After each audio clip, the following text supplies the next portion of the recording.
The room went quiet the moment she walked in, and not the kind of quiet that means respect. Staff Sergeant Delaine Holt had been in the Army long enough to know the difference. There was the quiet that happened when a senior officer entered, that snap of attention, chairs scraping, backs straightening.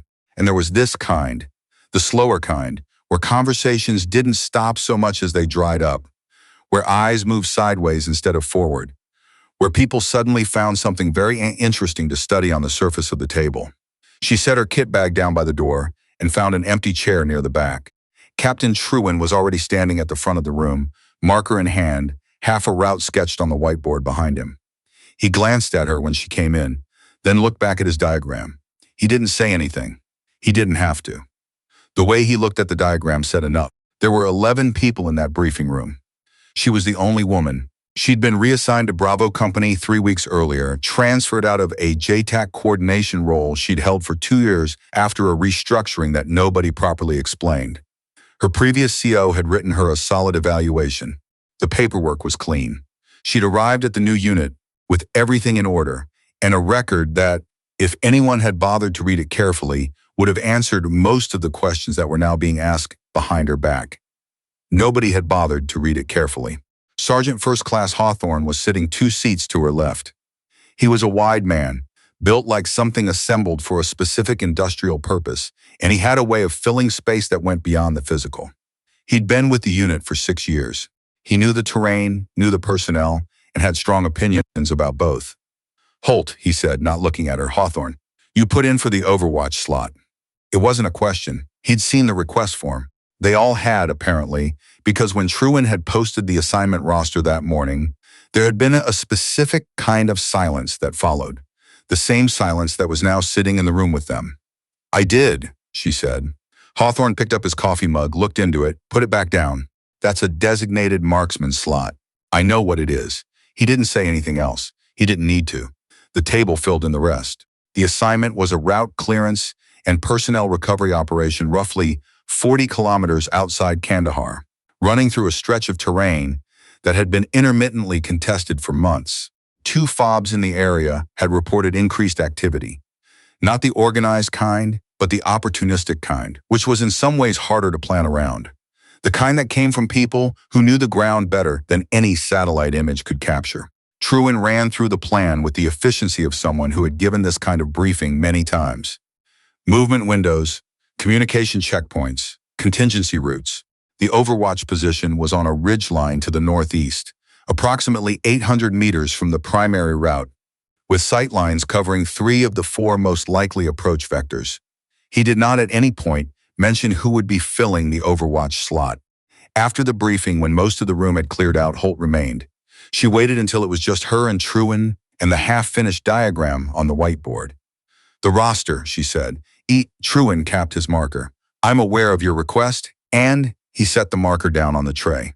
He was a methodical man, the kind who organized his thoughts the same way he organized his equipment. Everything in the right place before proceeding. "It's not a question of your record," he said. "Then, what is it a question of?" He didn't answer immediately. The pause itself was an answer, though not one he would have put in writing. "The men in this unit have worked together for a long time," he said finally. "There's a rhythm to the way they operate. I've been here 3 weeks. Exactly." She looked at him for a moment. Then she picked up her kit bag and left. What Trewin didn't know, what nobody in Bravo Company had apparently thought to look up, was that Delaine Holt had qualified as a designated marksman 8 years earlier, the end of a training cycle that her instructor had described, in the evaluation he wrote afterward, as one of the most technically precise he'd supervised in 11 years of running the course. She had not told anyone this. There was a version of her that understood why, and a version that was still working out whether that understanding was wisdom or just a very well-practiced form of resignation. She'd grown up in a small town in northern Ontario, the kind of place where winters were serious business, and people measured distance in how long it took to get somewhere in bad weather. Her father had taken her hunting from the time she was 12. Not because he thought she needed to learn it, but because she'd asked. She had a methodical mind, even then. She liked problems that had correct answers. She liked the process of arriving at them.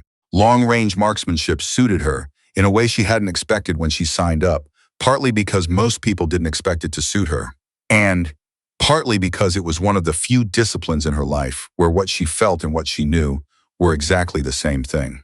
The Army had taken that skill and used it for about 2 years before reorganizing her into something it had decided was a better fit. She had not been consulted about what a better fit meant. She cleaned her rifle every evening in the room she'd been assigned in the barracks, a habit so ingrained it didn't feel like habit anymore. She went through the process the same way every time, not out of ritual, but because consistency was the point. You eliminated variables. The ones you couldn't eliminate, you calculated. The ones you couldn't calculate, you planned for. It was the ones nobody bothered to think about that caused problems. 3 days before the operation, Corporal Whitmore came to find her. Whitmore was 23, from somewhere in Alberta, and had the look of someone who was perpetually surprised to find himself wherever he was. He was not a bad soldier. He was, in fact, a reasonably good one, careful, attentive, willing to carry more than his share without making a production of it. He was also the youngest member of the unit, which meant he hadn't fully absorbed the unspoken rules about which conversations you had and which ones you didn't. "I read your file," he said. He was standing in the doorway of the small maintenance room she'd been using to work on her optics. She glanced up. "Hal Hawthorne has access. He left it open on his terminal. I wasn't looking for it, but I saw the qualification scores." She set down the lens cloth. "And?" Whitmore looked like he was deciding whether to say the next thing. He said it anyway. "You're better than Dunfield." Dunfield was the soldier Trewin had assigned to the Overwatch slot. He was competent. He had 5 years in the unit. He also had, according to the qualification records Holt had seen in passing, marksman scores that were solid without being exceptional. "Dunfield is fine," she said. "I know he's fine. That's not." Whitmore stopped, reconsidered. "You're better than fine." She picked the lens cloth back up. "I know." He stood there another moment, then left. She thought about what he'd said for the rest of the afternoon, not the words themselves, but the fact of them. The fact that a 23-year-old corporal from Alberta had read a file and arrived at a conclusion that his sergeant first class and his captain had not, or had arrived at and set aside for reasons that had nothing to do with what the file actually said. She thought about this, and then she put it somewhere she didn't have to look at it, and she finished the optics check. The operation launched at 0400 on a Thursday. She was assigned to secondary support, essentially a position at the rear of the formation with no specific role beyond general presence. It was the kind of assignment that communicated something without saying it out loud. She accepted the same way. She accepted most things. She wrote nothing down, said nothing, and proceeded. They moved out in darkness, which was correct. The route ran along the base of a ridgeline for about 3 kilometers before, opening into a broader valley, and the section through the ridgeline was the part that everyone was most focused on. Intelligence had flagged activity in that corridor over the preceding 10 days. Not conclusive activity, the kind that analysts describe with qualifiers, possible, probable, consistent with, but the kind that a unit commander factors into movement planning. Trewin had factored it in. The plan was sound. Most plans are sound until they aren't. The first sign came 40 minutes into the movement. Holt was near the back of the formation, watching the terrain with a specific attention. Someone who had spent a considerable amount of her life watching terrain. There was nothing dramatic about what she noticed. It was the absence of something, a quality of stillness in the upper ridgeline that was different from the stillness on either side of it. The kind of stillness that happens when movement has recently stopped rather than the kind that means nothing has moved at all. She keyed her radio. "Overwatch, this is Holt. Do you have eyes on grid 47? There was a pause. Then Dunfield's voice. "Negative contact. Stand by." She stood by.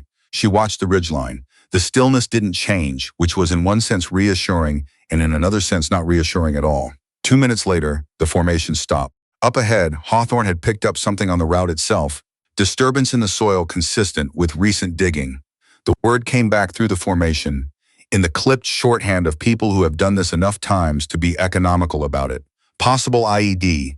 Hold position. The unit went to ground. Holt moved to a position behind a rock outcropping to her left and used the moment to scan the ridgeline again. She had the optics from her rifle scope. The rifle she'd been carrying all morning with no particular designation attached to it, because she was secondary support, because it was her own rifle and she went nowhere without it. The stillness on the upper ridgeline had not moved, but through the scope, She could now see why it hadn't moved. There was a person there.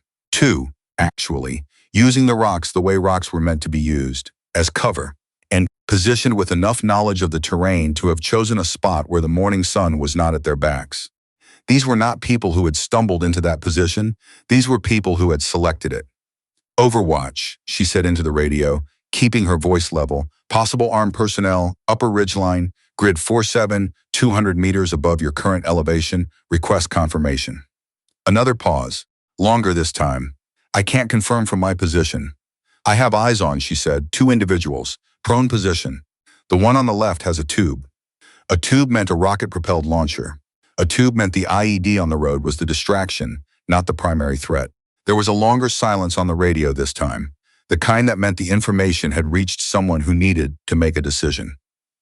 Truan's voice came on. Holt, what's your confidence level? High, range? She had already calculated it, the same way she'd been calculating things since she was 12 years old in the northern Ontario bush, with her father's old Remington and a headwind coming off the lake. She knew the elevation differential. She knew the approximate distance. She'd been noting landmarks against the map grid since they'd left the phobe. She knew the wind. She'd been watching the wind the entire morning, the way it moved through the scrub vegetation at different elevations, the way it shifted at the ridgeline versus at the valley floor. 1,140 meters, she said, elevation gain of approximately 280. Another silence. She could hear someone saying something in the background. She thought it was Hawthorne, but she couldn't be certain. Then Truan said, Dunfield, can you make that shot? Dunfield's voice came back after a moment. Negative, sir. I don't have the angle. The silence that followed this was a different kind. The kind where a calculation is happening in real time and nobody wants to be the one to say what the calculation is producing. Hawthorne's voice came on. Not asking a question, just stating something into the air. Holt, qualified expert. 8 years ago. 6 consecutive years, she said. I requalified every cycle. More silence. Up ahead, beyond her position, she could hear the formation holding. 12 people holding on a road with a possible IED, and 2 armed individuals on a ridgeline above them, and a window that was narrowing. With each minute, the sun climbed higher and the shadows shifted. Truan said, Holt, yes, sir. Can you make that shot? She had already been lying prone for 45 seconds. She had already ranged the target twice. She had her dope written on the inside of her left wrist in pencil, the way she always did it. Because paper moved in wind and screens reflected light, and a pencil on skin was always there when you needed it. Yes, she said. There are things about a shot at that distance that people who haven't done it don't fully understand. And it isn't the distance itself. The distance is just arithmetic. It's that the arithmetic has to be correct, and it has to be correct at the same time as everything else is also correct. The position, the breathing, the trigger discipline, the read on every variable between the muzzle and the point of impact. And none of those things can be attended to sequentially. They all have to be happening at once, like a chord rather than a melody. Holt understood this, the way she understood most things she was genuinely good at, not as a set of steps to be followed, but as a state to be arrived at. She'd arrived at it before she finished keying the radio. The first individual on the ridgeline was the one with the tube. That was the correct target to engage first, not because of regulations, though the regulations agreed with her, but because of arithmetic. The tube was the most immediate threat to the formation, which meant it was the variable with the highest consequence attached to it. She exhaled. Not all the way, halfway, which was where the body was most still. She pressed. The shot broke at 1,140 meters, with an elevation adjustment of 42 minutes of angle and a wind call of 2.5 minutes left. It traveled for approximately 1.7 seconds, which is a long time to wait for an outcome you've already committed to. The tube dropped. The second individual on the ridgeline moved immediately. Not toward his position, but away from it, which was the correct instinct but the wrong direction, because moving away meant moving across the exposed face of the rock rather than behind it. She'd had 1.7 seconds to note this possibility and to have already acquired the follow-on position. She pressed again. The ridgeline went still. Down on the road, the IED was subsequently cleared by Whitmore, who turned out to have EOD cross-training that also hadn't been mentioned in any briefing. The device was functional. It would have taken out the lead vehicle. The formation moved. Nobody said much. There is a kind of silence that follows moments like that which isn't uncomfortable. It's something else, something closer to the sound of 12 people privately recalibrating. Hawthorne fell back to walk beside her for about 3 minutes without saying anything. Then he said, "Wind was shifting up there." "It was," she said. "You read that off the scrub line?" "Yes." He nodded once, as if she'd confirmed something he'd been working out. Then he moved back up to his position in the formation without another word. It wasn't an apology. Hawthorne was not the kind of man who apologized, but it was something, and she'd been in the Army long enough to know the difference between something and nothing. The debrief happened 2 hours after the unit returned to the FOB. Trewin ran it the same way he ran everything, methodically in order, without editorializing. He walked through the sequence of events, the decisions, the outcomes. When he reached the Overwatch engagement, he stated the facts: the detection, the range, the targets, the result. He did not characterize it beyond the facts. He did not say it was exceptional. He did not say it changed anything. He wrote it down in the manner prescribed by the documentation he was required to complete. And he handed that documentation to the appropriate personnel, and the documentation proceeded through the appropriate channels. Holt sat in the debrief and listened and wrote what she was supposed to write. She'd been doing that for a long time. She knew how the system worked. She didn't have any illusions about the debrief producing something it wasn't designed to produce. Afterward, Whitmore caught her outside the briefing room. He looked like he was about to say something significant, which she had learned was usually a sign that whatever followed would be either very right or very wrong. For what it's worth, he started. "It's fine," she said. "I just think." Whitmore. She looked at him. "It's fine." He stopped, nodded, and then after a moment, he said something she hadn't expected. "My father was with the PPCLI. He used to say that the military is very good at recording what happened and very slow at understanding what it means." She thought about that. He's not wrong. He was usually right about things like that. A pause. He'd have liked this story. She picked up her kit bag. "It's not a story yet. It's just a thing that happened." She left him there and walked back to the barracks. The sun was at mid-morning by then, strong and flat, and casting almost no shadow on the ground, the kind of light that erased detail rather than revealing it. The commendation came 6 weeks later. It came through the administrative channels the way most things did, which is to say it arrived in her inbox rather than being presented in any formal manner, attached to a memo from a headquarters she'd never visited, signed by someone she'd never met. The citation was accurate in its facts and generic in its language. It described the engagement in precise technical terms and credited her with the outcome without appearing to fully understand what the outcome had cost in preparation, or what it said about the 3 years of decisions that had preceded it. She was awarded a commendation medal. The name of the medal was correct. The spelling of her name was incorrect on the first version, corrected on the second, which arrived 4 days later by the same route. She put the second version in the folder where she kept documents that mattered to her, not because she needed the validation. She'd stopped needing that somewhere in her 6th year of service, but because her mother had asked her to keep the things that mattered, and because her mother's judgment on what mattered was generally better than her own. She told her mother about it on a Sunday, which was when she called, because Sunday mornings were quiet in the barracks, and the signal was usually better.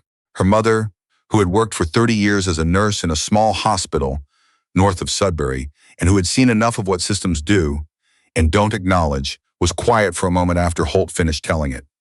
"They spelled your name wrong," her mother said. "The first time, they fixed it. Second version." Her mother made a sound that communicated a great deal without being any particular word. Then she said, "You're all right? I'm all right. Good." A pause. "You know your grandmother used to say that some people have to do a thing twice before anyone notices. Once for the doing and once for the proving." Holt thought about the ridgeline, about 1.7 seconds, about wind moving through scrub at 2 different elevations. "I only had to do it once," she said. Her mother laughed. It was a short laugh, practical and unsentimental, the laugh of someone who understood the difference between what you earned and what you were given credit for, and who had made her peace with the fact that those two things were often not the same. "Then you're ahead of schedule," her mother said. They talked for a few more minutes about ordinary things: the weather in Sudbury, her younger brother's new job, a problem with the water heater at the house on Birchwood. The things that don't change when other things do. The things that are still there when you come back from places you can't fully describe to the people you're coming back to. After she hung up, Holt sat by the window for a while with her phone in her lap. Outside, two other soldiers from the unit were crossing the courtyard below, talking about something, gesturing.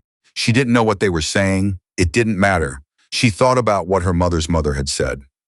Once for the doing, and once for the proving. She thought it was probably true for most things in most systems. She'd known that for a long time. She'd just never had occasion to be glad she was ahead of it. The sun was past noon by then. She had paperwork to finish, and a rifle to clean, and a recertification to prepare for. Because the Army required recertification, and she did what was required, and then usually a little more than that, not because anyone asked, but because that was how you stayed sharp enough to be ready for the next time the system needed something from you that it hadn't yet figured out it needed. She put the phone down and went to work.